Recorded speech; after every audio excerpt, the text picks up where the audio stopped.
Hello everybody, this is Tip Top Gaming here today with another MTG Arena video. Now in today's video, I'm going to be going over the core set, or the core 2020 standard event, where basically it's pre-rotated but without Throne of Eldraine. So it's just from Guilds of Ravnica, Ravnica Allegiance, and War of the Spark and core set 2020.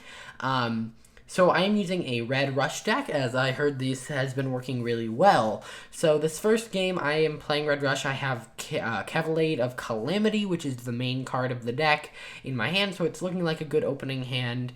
Next turn I'll be able to attack for 3, but then he blows it up, and I decide I don't know if I want to play against a similar deck. So I just concede, and I use this to show how many times you have to click to actually start a game. So whenever you lose, you have to go to the home screen, click on the event, click play, click start, click your deck, click OK, click start, click OK.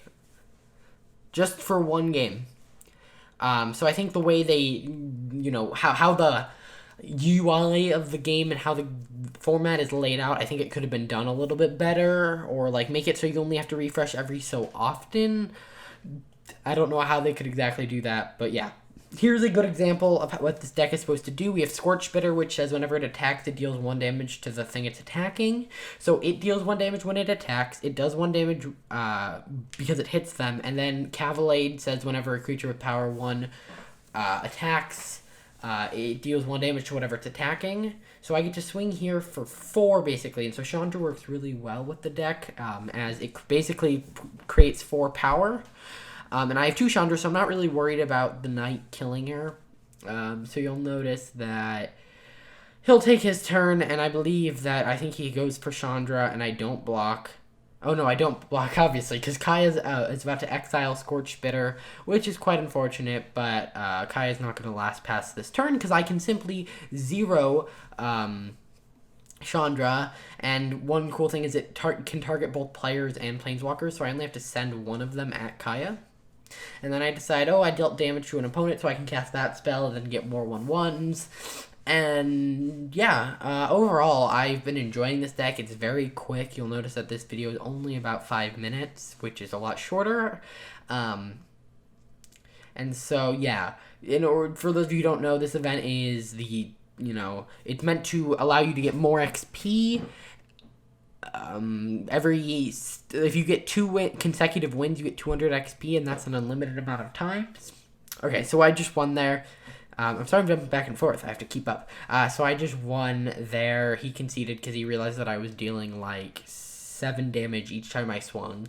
And so then I go to find my next game, and I actually noticed not many people were playing this, and I had awfully long loading queues.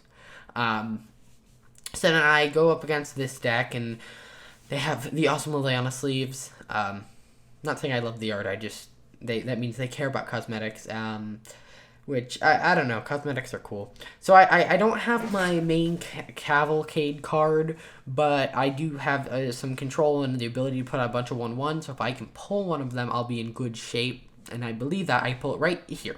Nope. That must have been a different game. So then I decide, what will he block? And this was kind of a stupid decision. I shouldn't have done that. But he decides to trade the thing for my Scorch Bitter. But at this point, I have creatures on the board. He doesn't. He plays this bird thing, in which I decide I'm going to shock it. That's the logical choice here. Just because I could either deal 2 damage straight to him, or I could allow my creatures to attack unharmed, so the obvious choice for me was to allow my creatures to attack unharmed. So then he plays this, and what I do is I double do this. So I play the 3 damage and the 2 damage, and then it returns the 2/2. So if I was smart, I would have done the 3 damage first, and then swung, killed him on the block. And then, that way one of my creatures wouldn't have died. But then he gets to murder 2 of my creatures because he returns it to the battlefield. And so at this point, it's a race because this thing has lifelink, which is really annoying. So he gets to just keep attacking. And I would use the shock against him, but Davriel's going to be more of a pain. So I decide to shock Davriel, killing him. I get Light Up the Stage, which I decide to use and hope to get something good. And, of course, I cast the Goblin Gathering, so I can just get a bunch of 1/1s. And at this point, if my life total wasn't a thing, I would slowly be chipping away at him. Even with the Wanderer, I think I have a creature in this deck with power 4 or greater. So I can just swing for 6. So I'm doing 2 damage each turn. If you notice, that would be 4 turns for him to kill me. And he plays the second creature, which means that I won't be able to win. So I simply concede. And again, I'm going to show you. You have to click play, start, choose your deck, submit, play. And then I could cancel because I didn't actually want to play that game. So that's the core set, or the 2020 standard event. I think it's interesting. However, people are just trying to get wins quickly because I think they offer too little of experience. I think if they made it 5 wins, and instead of saying every other win or like every consecutive win you get, I think they could have done it a couple ways. I think they could have made it so consecutive wins, so you get, maybe it's up to 7, and if you win 7 in a row, you get like 10,000 XP, and it like scales as you go up in terms of the amount won in a row. But I think the way they did it right now, people are just wanting to finish really fast, so everyone's playing Red Rush. So I think if they were to change how that XP was working, I think that the meta would be much better. Either way, I hope you guys enjoyed this video. If you did, hit that like button, subscribe. I'll see you guys in the next one.